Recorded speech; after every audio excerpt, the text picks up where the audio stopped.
E aí pessoal, beleza? Eu sou Adelmo Souza e estamos aqui para começar mais um programa. Vamos falar hoje sobre o verdadeiro significado da Torre de Babel. E é isso aí, aperte o cinto e vamos começar mais um programa.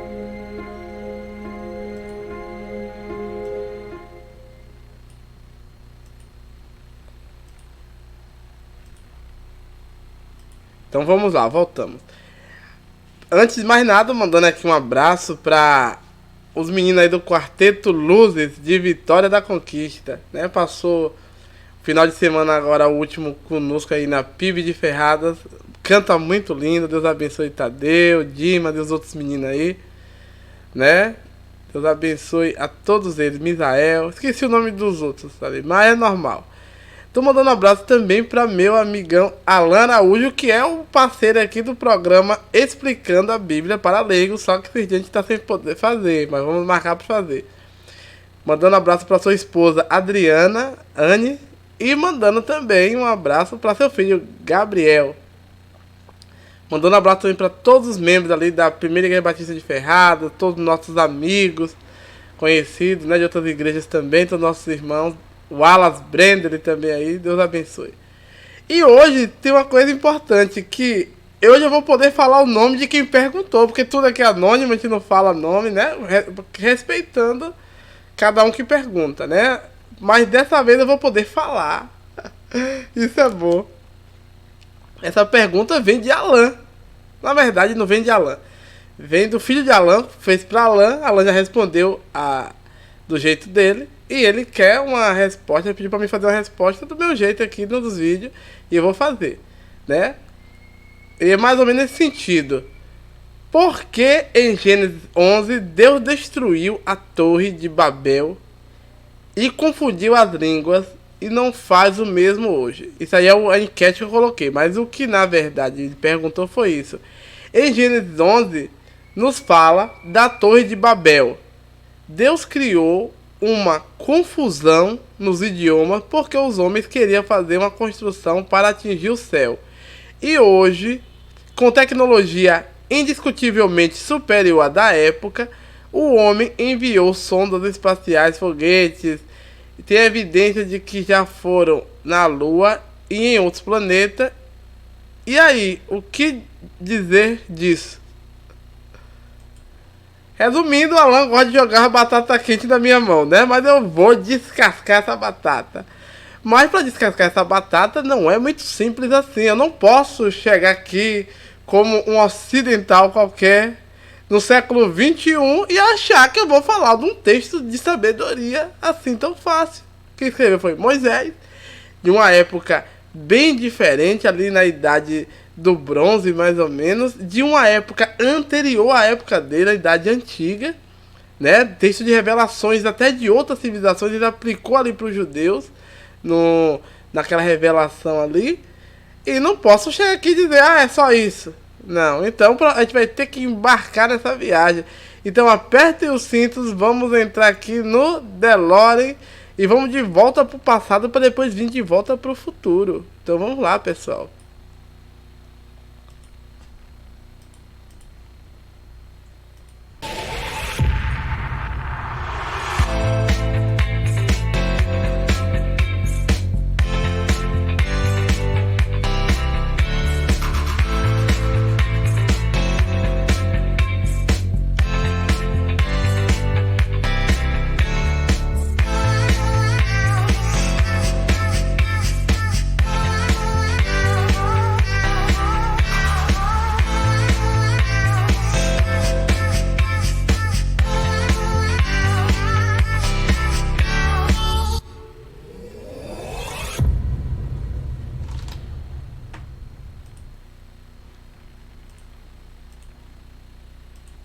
E é isso aí.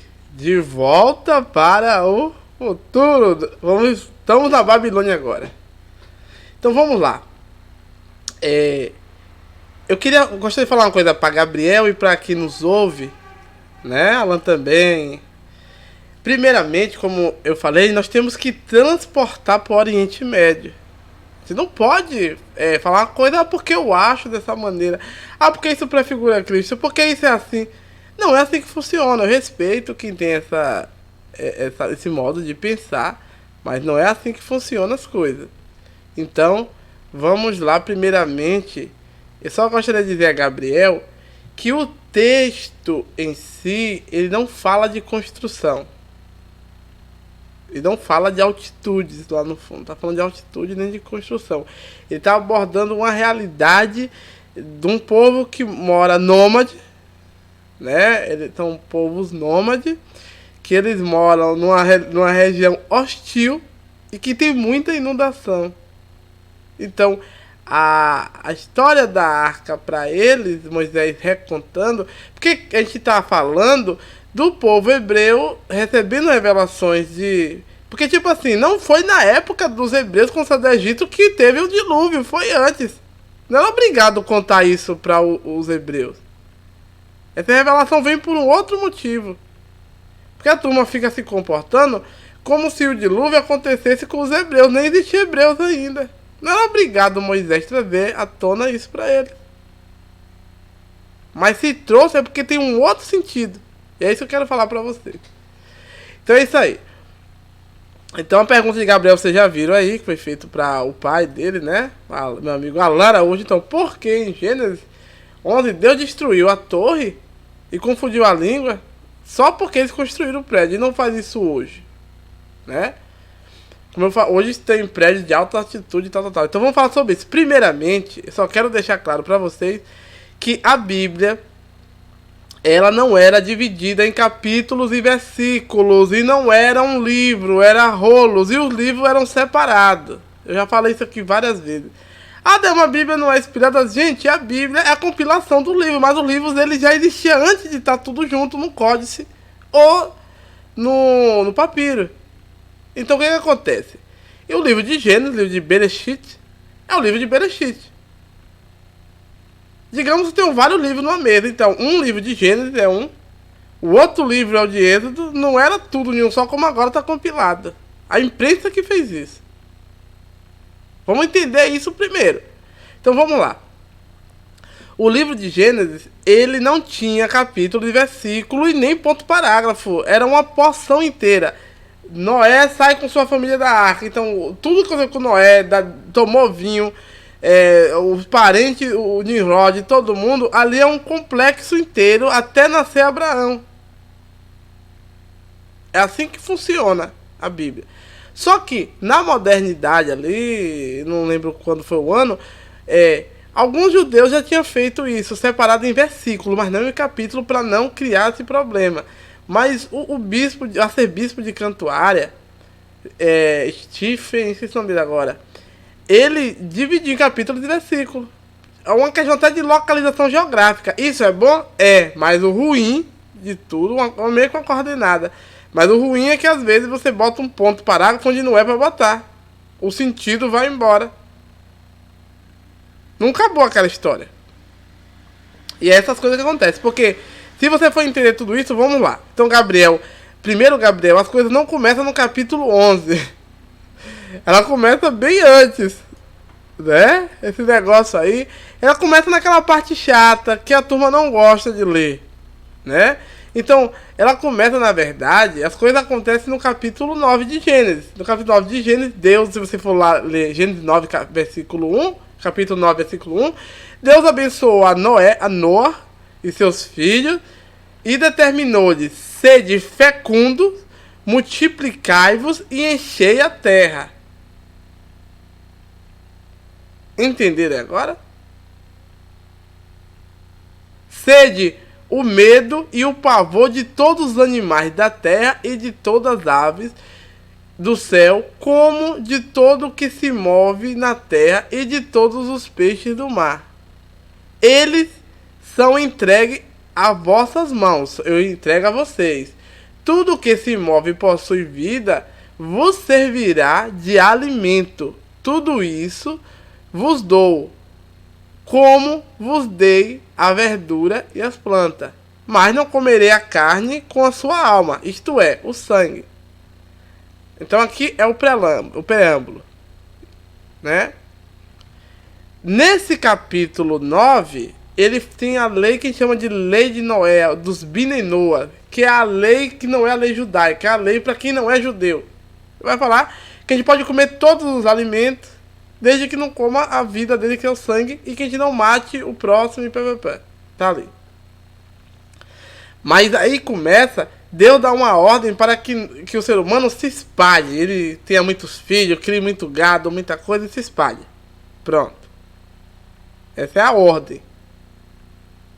Isso depois que Noé está saindo da arca e Deus ali o abençoa. Deus abençoou Noé e seu filho. Quando você pula imediatamente para o capítulo 10 de Gênesis, ele vai falar agora o que? A genealogia. Então aqui está o segredo das coisas que a turma não gosta de ler. Aí colocou: eis a descendência de Sem, Cã e Jafé. Sem, Cã e Jafé, filho de Noé. Os filhos deles nasceram depois do dilúvio. Então, os filhos de Sem, Cã e Jafé nasceram depois do dilúvio. Tá bem claro. Saiu Noé, os seus filhos, sua esposa e suas noras. Eles foram... Aí botou aqui agora. Ele fala genealogia. Então, preste atenção aqui rapidinho, Gabriel, Alan e todo mundo. Estes foram descendentes de Jafé, ou Jafé. Gomer, Magog, Madai, Java, Tubal, Meseque e Tira. Estes foram os filhos de Gomer. Aí começa a falar os filhos de Gomer. Askenaz, tararara. Estes foram os filhos de Javã. Aí começa a falar. Deles descende os povos marítimos e vai falando direitinho. Agora, interessante aqui agora, no versículo 6 do capítulo 10. Estes foram descendentes de Cã. Agora aqui que está o segredo das coisas. De Cã nasceu Cush, Midraim. Midraim é o que a gente chama de Egito. O nome não é Egito. Quem deu o nome Egito foi os gregos. Mas na verdade é Midraim, Put e Canaã. Agora vem aqui, ó. Estes são os filhos de Cush. Olha como a Bíblia tem que ser lida. Cush gerou Seba, Avilá, Sabitá, Ramá e Sabiteca. Estes são os filhos de Ramá, Sabá e de Dedá. Agora, depois de tudo isso, ele vai falar agora. Cush gerou também Nimrod. Por que ele não colocou Cush gerou A, B e C e pronto? Não, ele separou Nimrod agora. Cush gerou também Nimrod, o primeiro homem poderoso da terra. Ele foi o mais audaz e corajoso dos caçadores diante do Senhor. E é por esse motivo que há um ditado: para ser valente como Nimrod, que com a ajuda do Senhor virou um grande caçador. Você está vendo como é a narrativa do texto? Então, antes de falar da torre, falou de Nimrod separado. Esqueceu até do descendente dos outros. Aí vem agora, ó, vai falar tudo sobre Nimrod agora. No início, o reino de Nimrod abrigava Babel, que é Babel, Ereque e Acade, e Cauné. Acade é Acade, o Império Acadiano. Nas terras da Babilônia, que é a terra da planície de Siná. Dessa terra, ele partiu para a Síria, onde fundou Nínive, Reiboti e Calá e Rezém, que fica entre Nínive e Calá. Então, Reiboti e Rezém fica entre Nínive e Calá, a grande cidade.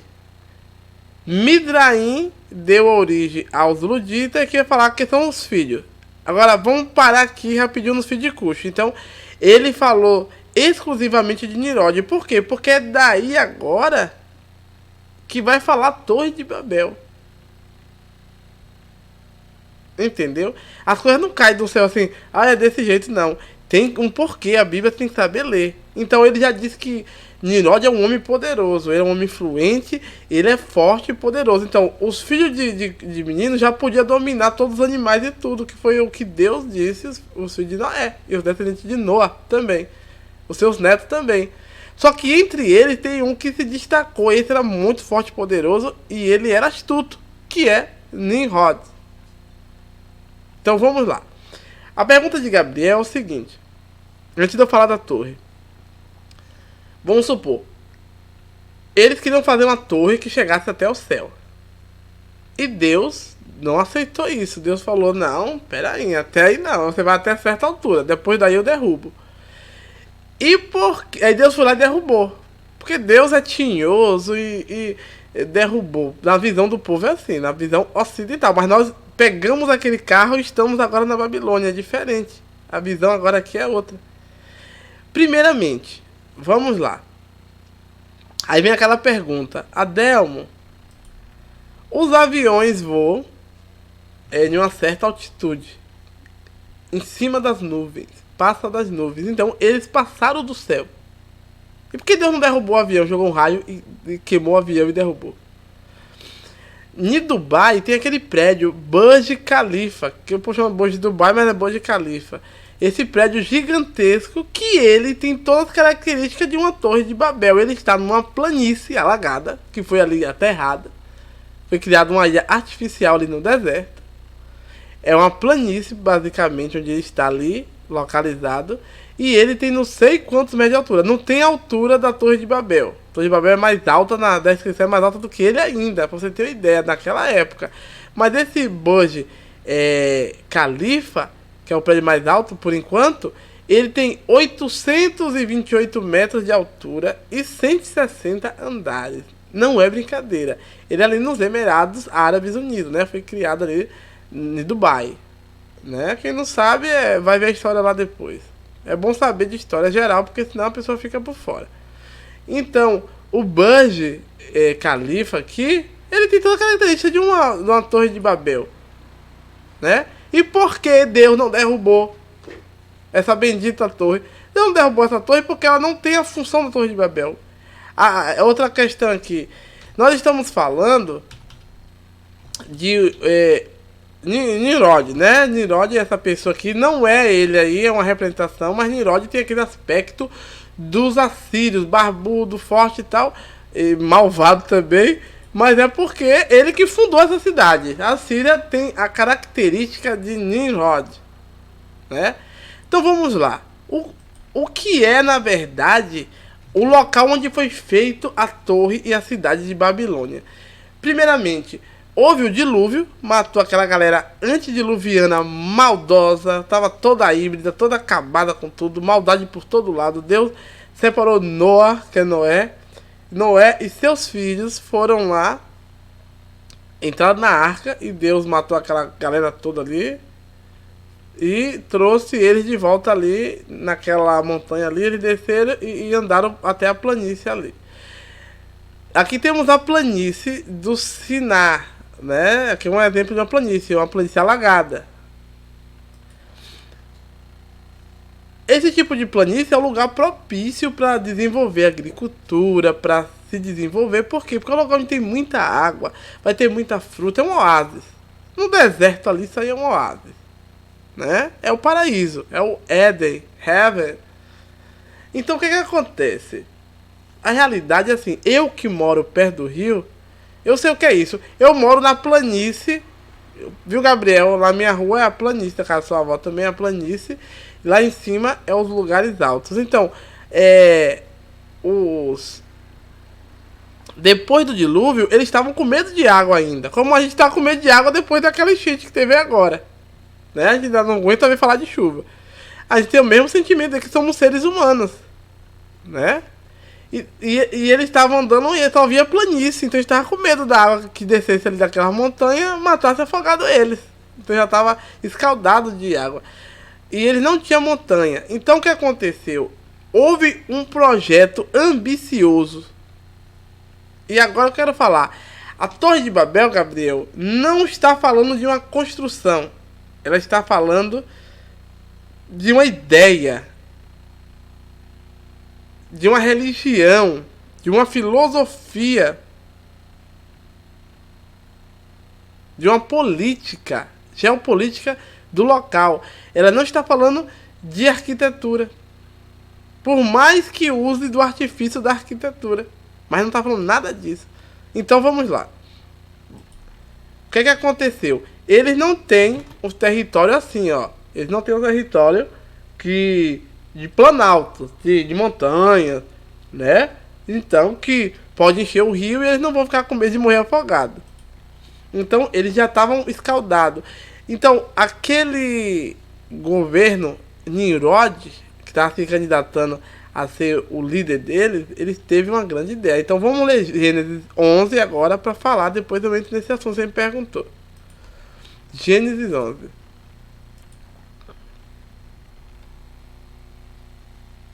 Capítulo 1, versículo 1. Em todo o mundo as pessoas serviam de uma mesma língua, se servia de uma mesma língua. E de uma única maneira de falar. Lembrando que temos que saber ler.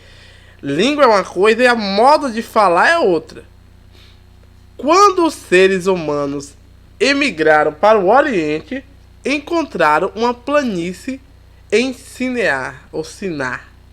E ali se estabeleceram. Então, eles saíram da Arca e foram rumo ao Oriente, né, do local que eles estavam, e eles acharam aquela planície ali. E ali eles estabeleceram, eles montaram acampamento, eles são nômades. Eles agora são nômades. Por quê? Porque tudo que Moisés for falar para os judeus, os hebreus que saíram do Egito vai ser de uma turma nômade. É assim que funciona.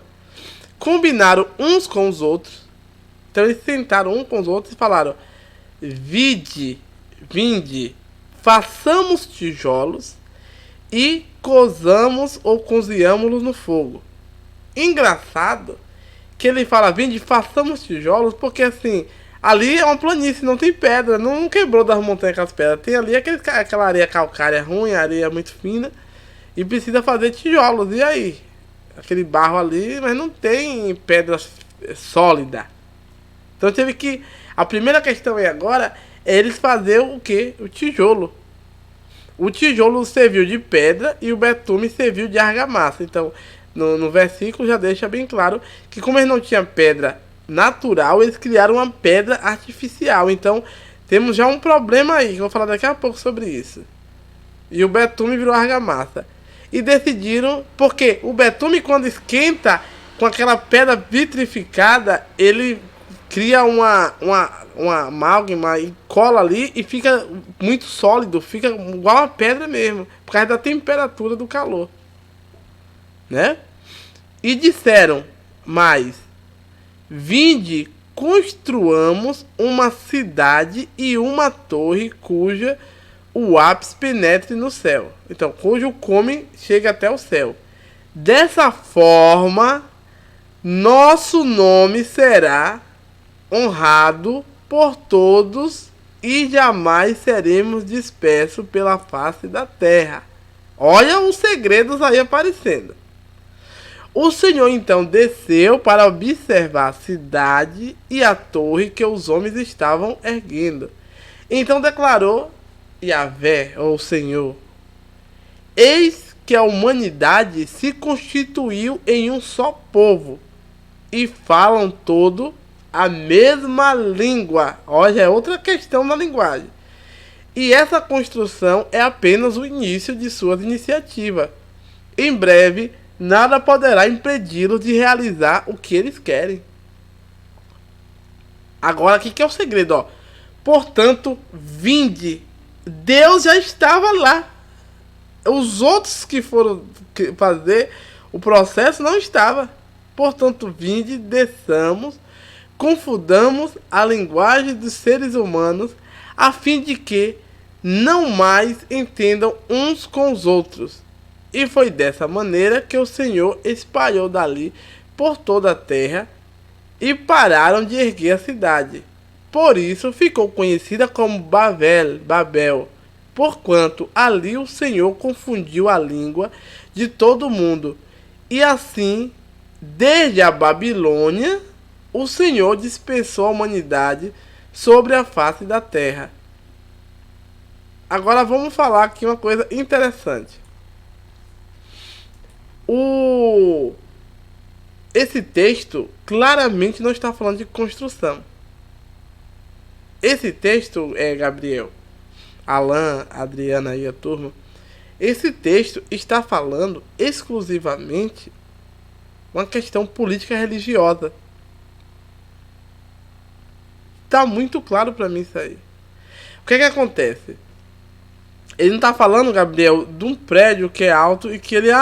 porque fica parecendo que Deus está ofendido porque o prédio chegou pertinho e eles estão ali abusando de Deus porque bate na porta do céu. Knock, knock, heaven's door. Não tem nada a ver com isso. Quem pensa dessa maneira, eu não vou falar nada com você que você realmente é adolescente, é novo, mas um cristão que está lendo muito tempo, isso aí não é nem para estar perguntando. Isso é uma coisa muito simples. Porque o que acontece? O preâmbulo da conversa de Deus é outra. Deus diz bem assim: olha, esse povo agora se ajuntou e é um só. O que é que isso está já trazendo já uma ideia de governo mundial? É a primeira tentativa de globalização. E aparentemente Deus nunca quis isso. Deus não gosta disso. Mas Deus gosta do nacionalismo? Parece que gosta. Pelos textos, é aparente e evidente isso. Mas por que então Deus gosta do nacionalismo e não gosta do globalismo? É porque o globalismo, ele se reúne ao redor do ser humano. E o nacionalismo ao redor dos deuses dele ou de Deus. Mesmo que os outros fossem politeístas, desde que eles se reunissem nos deuses e depois conhecessem a ele, é diferente deles não querer, eles afrontar, e foi isso que aconteceu. O ser humano está se unindo para ir contra Deus. É aquela ideia daquele versículo que o povo lê errado. Um ao outro ajudou e disse esforça-te, e foi lá e afrontou Deus. É a mesma coisa aí que aconteceu.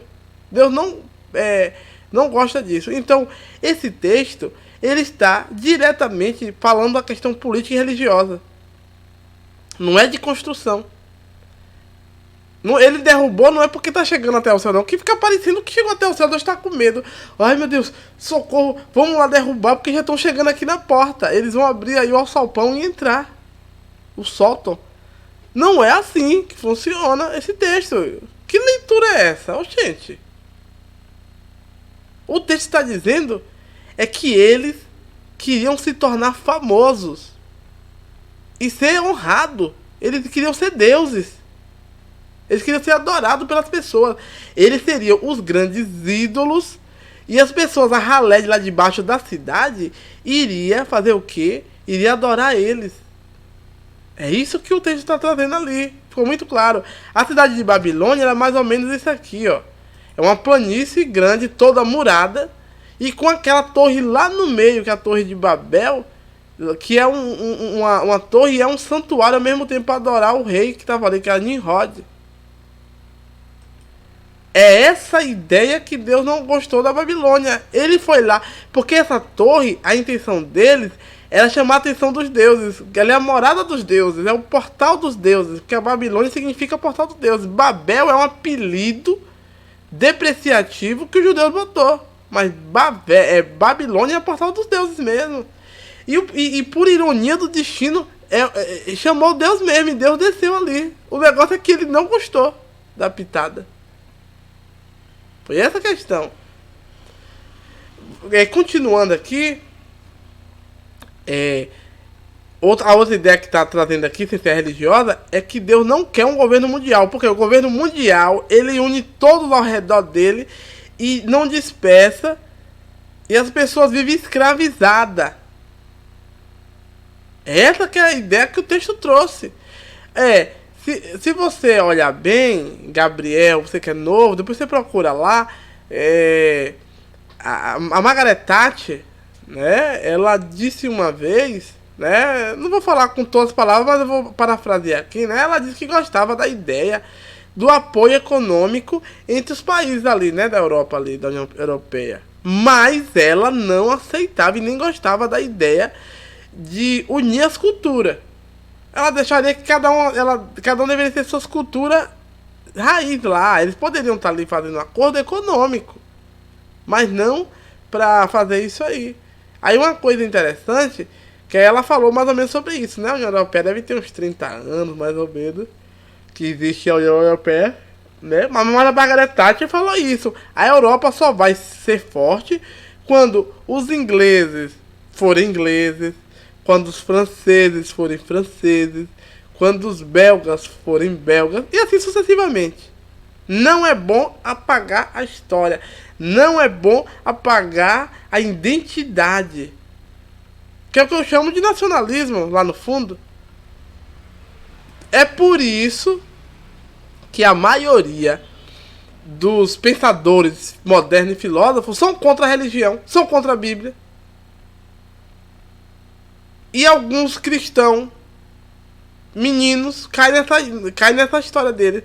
Porque na hora, vamos pôr, se eu for falar uma coisa, não, Gênesis está trazendo uma figura, mas não é bem realidade isso. Aí vão querer cair matando. Mas esses espertos aí usa do artifício da linguagem bonita, da eloquência, e eles enganam as pessoas. Porque eu acho que não é depreciar a ninguém se eu falar que a Bíblia é um livro compilado. Agora, as escrituras já existiam, mas a Igreja Católica, Damaso, pediu para compilar. A gente sabe disso. Até quando a gente vai dizer que não sabe disso? Sempre soube. Ah, não, mas não foi a Torá já existia. Torá não é Bíblia. Torá na verdade é só Gênesis, os 5 livros. Taná, que é Torá, Nevim, Ketuvim, que é a lei de Moisés, os 5 livros da lei, mais os profetas e os escritos, até Malaquias. Isso aí só é o Taná, não é Bíblia. A Bíblia foi encomendada para colocar junto com o Novo Testamento aqueles versículos que já estão numa relação canonizada. Isso que é a Bíblia. Mas se eu falar assim, a turma toma um susto, porque a turma ela não gosta de ouvir isso. Mas se eu pegar agora essa galera mal, que não dá crédito nas escrituras, ela não dá crédito em Gênesis, em nenhum livro desse. Ela não dá crédito, não é transformando em... Eu poderia transformar sim uma história em um midrash, que todo mundo sabe o que é midrash, mas uma história... Eu poderia sim dizer que Moisés está trazendo para fazer uma referência só. Porque, tipo assim... Pra que Moisés iria contar a história do dilúvio, sendo que o dilúvio já tinha passado em gerações antigas, antes do próprio Noé descer ali da arca? Ele só iria trazer se tivesse uma relação de alerta para os hebreus, então, que tinham saído do Egito. É por isso que ele traz aquela revelação. Não é porque ele quer ficar criando livro de histórias. É que a turma não entende isso. É complicado. Então, é uma tentativa de criar um governo mundial, uma nova ordem mundial. Deus não aceitou, Deus não gostou nem um pouco do que aconteceu. E Deus falou, pera ainda, esse povo tem um pensamento só, esse pensamento só é o pensamento de ir contra ele. Porque ele falou assim, vamos nos unir agora, e eu quero ver agora quem vai... se Deus vai mesmo matar a gente com o dilúvio. A gente vai agora cercar a cidade agora está assim agora, ó, cercada de muralha gigantesca, porque se a água vir represa e não entra na cidade. Tá vendo? A cidade da Babilônia, ela tem essa estrutura. Então, eles quiseram afrontar Deus. Outra coisa, das torres... Eu vou usar um exemplo prático, Gabriel, para você. O ESC. Nós estamos aqui perto da UESC, que é a universidade mais próxima, que tem essa característica. Vamos supor. Existe um pavilhão, outro pavilhão, e no meio tem o quê? A torre. A torre de vidro. E lá em cima, no topo da torre, está quem? O reitor. Então, o reitor sobe ali, ninguém vê entrando, aí fica lá. Aí depois ele vem para os súditos adorarem. Os alunos bestalhados, né? Eles adoram como fosse um deus. Você tá falando com quem? Eu tô falando com o reitor. É essa que é a ideia da Babilônia. É o líder que comanda. Que Deus não quis. Deus não aceitou desse jeito. Você vai nos grandes prédios, nos grandes condomínios. O rico tá onde? Na cobertura. É essa a ideia de Babilônia, Gabriel. De altura. Que vai chegar até o céu, o topo. É essa que é a ideia que o livro traz. Ela não tá trazendo ideia, não, dos aviões que passou pelas nuvens, do Burj Khalifa, que é bem alto. Não é isso. É isso aqui, ó. É uma questão religiosa e política. Porque foi assim que começou os grandes impérios a massacrar, inclusive o próprio Império Egito. Na verdade, ele está recontando essa história para os judeus, para os hebreus, que estavam vindo do Egito, para lembrar que foi assim que eles pararam no Egito, que foi assim que essas dinastias começaram. Foi com essa ideia aí que a Babilônia é uma ideia. É por isso que a Babilônia, ela passa disso aí e vai. E o Nimrod, ele tem essa ideia tão mal que Nimrod, que é o fundador de Nínive e do Império Assírio. Aquele império malvado que matou tudo, matou todo mundo. Eles queriam ser querubim, querub. Que o querub, as pessoas acham que é um anjo, mas nem sempre é um anjo. Infelizmente, nem todo mundo conhece a linguagem hebraica, sinceramente. Aí eles confundem as coisas. Eles têm que saber que querubim, às vezes, não quer dizer anjo. É um guardião. E tem aquele touro alado da Síria com a cara de Nimrod, ou com Senaqueribe, ou seja lá quem for. Essas coisas acontecem. Vocês estão entendendo? Eles são maus. E o Nimrod tem esse espírito do líder mau, do anticristo. É por isso que na 1 eu já li antes, falou assim, de Nínive vem um homem de má intenção que vai contra Deus. Era o Nimrod. Pra você ver que essa história foi redigida da tradição oral, mas foi redigida depois com Esdras e Neemias. Que quando eles vieram de lá da Babilônia, e eles pegaram o registro da tradição da tribo do norte, que estava junto com da tribo do sul, já cá na Babilônia. E eles vieram cá com Esdras e Neemias. Então, é isso aí. Eu tenho mais coisa para falar, mas vai ficar muito grande o vídeo. Já estamos em 40 minutos, não quero que fique 1 hora. Então, é isso aí, Gabriel. Torre de Babel é uma ideia política. Uma ideia política. É por isso que em Gênesis, no capítulo 9, sai o descendente. E no 10, ele já chega de Cush. Ele fala dos filhos de Cush. E ele abre aspas e começa a falar de Nimrod. Para depois falar de quem? Falar da Torre de Babel. Aí você já entendeu que é um link que ele fez. Então quem é o líder que queria ser elevado? É quem? É Nimrod. E quem é o rei da Babilônia que fala que é a brilhante da manhã que quer ser adorado? Nimrod. Você está entendendo? É uma ideia. A Torre de Babel é uma ideia. Então, é o nome Babel, que é Babel. Na verdade, não é o nome da torre. É os hebreus que depreciou a torre de Sinar e disse que era uma confusão. O que é aquilo? Aquilo é uma confusão, uma bagunça. Então falou, é Babel. Mas na verdade é a torre de Sinar, né? Aquela torre foi construída, só que Deus criou a confusão das línguas ali. E uma coisa interessante que eu vou falar depois. Antes disso que eles cada um tem uma língua. E por que aqui tem uma língua única? É porque o governo mundial trabalha assim. Ele tem uma língua franca. Todo o império tinha uma língua franca. O império romano tinha quem? A língua grega. Às vezes a aramaica, dependendo. O império acadiano, né? Tinha ali a linguagem babilônica, acadiana, suméria ali. Você vê que as línguas são próximas. Aqui hoje nós temos inglês. Então você vai em Dubai, em outro lugar, você não sabe falar o árabe, mas sabe falar inglês, aí você é bem recebido. E é assim que funciona. Então é isso aí, espero que tenha ficado claro para Gabriel. Agora eu vou fazer um outro vídeo, sem ser esse, amanhã ou depois, sobre a questão espiritual e os segredos que estão por trás da história de Babel. Que não tem a ver com o que Gabriel me perguntou, mas que tem muitos segredos dessa história aí. Então essa é a Torre de Babel aqui, ó. As pessoas fazendo os seus tijolos como fez no Egito lá, sendo massacrado pelo rei. Foi assim que começou a escravidão, pelo Nimrod. Ele achou que estava na casa dos deuses ali, que ele era o representante, que tinha que ser adorado. Ele era de descendência dos deuses. É por isso que quem não lê a Bíblia não sabe, mas a Bíblia fala, você diz que é um Deus, mas você é só um ser humano. Então é isso, Gabriel. Não tem a ver com a altitude de nada disso, tem a ver com isso aí. Viu? Obrigado aí, Alan. Espero que eu tenha falado bem sobre esse assunto, né? Então quem leu aí tudo direitinho, você viu que o Senhor fez isso. Ele dispensou. Deus não gosta de governo mundial centralizado. Ele disse, era o projeto dele, e ele fez o que? Dispersou essa galera. Ok?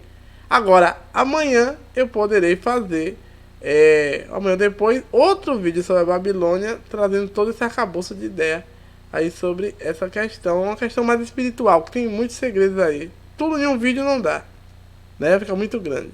Valeu, Alan, valeu. Vamos voltar para o século XXI. Vamos entrar naquela nossa nave e de volta para o futuro. Tchauzinho, galera.